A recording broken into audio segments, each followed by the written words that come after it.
I don't know. Contemporary independently. Don't know. Probably they've seen me in those looks. The directors, everybody, and my character.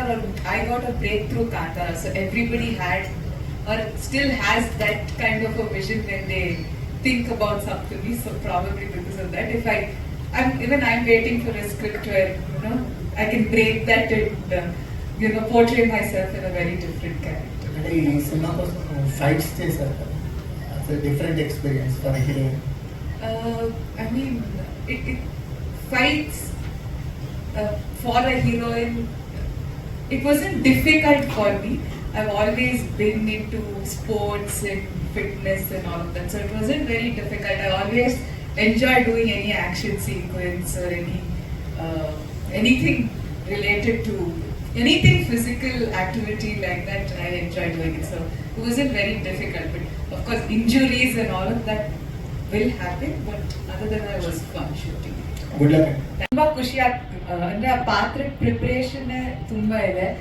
ಯಾಕಂದ್ರೆ first time ಉತ್ತರ ಕರ್ನಾಟಕ ಭಾಷೆ ಮಾತಾಡ್ತಾ ಇರೋದು, so ಅದನ್ನ first ಕಲಿಬೇಕಾಗಿತ್ತು, ಆ slang ಕಲಿಬೇಕಾಗಿತ್ತು. Especially words ಸಾಕಷ್ಟು ಒಂದು ಪದಗಳೇ ತುಂಬಾ ಡಿಫ್ರೆಂಟ್, ನಾನು ಕೇಳೂರಲ್ಲ ಆ ಪದಗಳನ್ನ, ಸೊ ಅದನ್ನ ಹೊಸದಾಗಿ ಕಲಿತಾ ಇದ್ದೀನಿ ಡೈಲಾಗ್ಸ್ ಅಲ್ಲಿ ಎಲ್ಲ. ಡೈರೆಕ್ಷನ್ ಡಿಪಾರ್ಟ್ಮೆಂಟ್ ಅಲ್ಲಿ ಸಾಕಷ್ಟು ಜನ ಇದ್ದಾರೆ, ಎಲ್ಲರೂ ಸಾಕಷ್ಟು ಹೆಲ್ಪ್ ಮಾಡ್ತಾರೆ.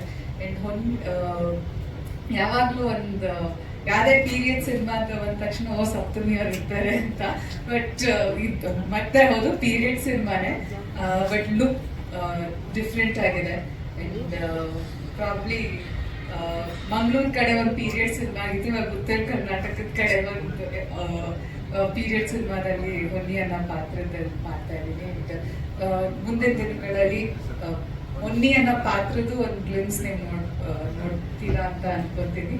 ಅಂಡ್ ತುಂಬಾ ರಫ್ ಕ್ಯಾರೆಕ್ಟರ್, ತುಂಬಾ straight forward character. And fight ಮಾಡ್ತಾಳೆ ಅಂತ ಸಿನಿಮಾದಲ್ಲಿ ತುಂಬಾ ಡೈಲಾಗ್ಸ್ ಇರೋದೇ ಹೊನ್ನಿಗೆ ಅನ್ಸುತ್ತೆ, ಜಾಸ್ತಿ ಮಾತಾಡ್ತಾಳೆ ಸಿನಿಮಾದಲ್ಲಿ. ಸೊ ಅಷ್ಟೇ, ಥ್ಯಾಂಕ್ ಯು.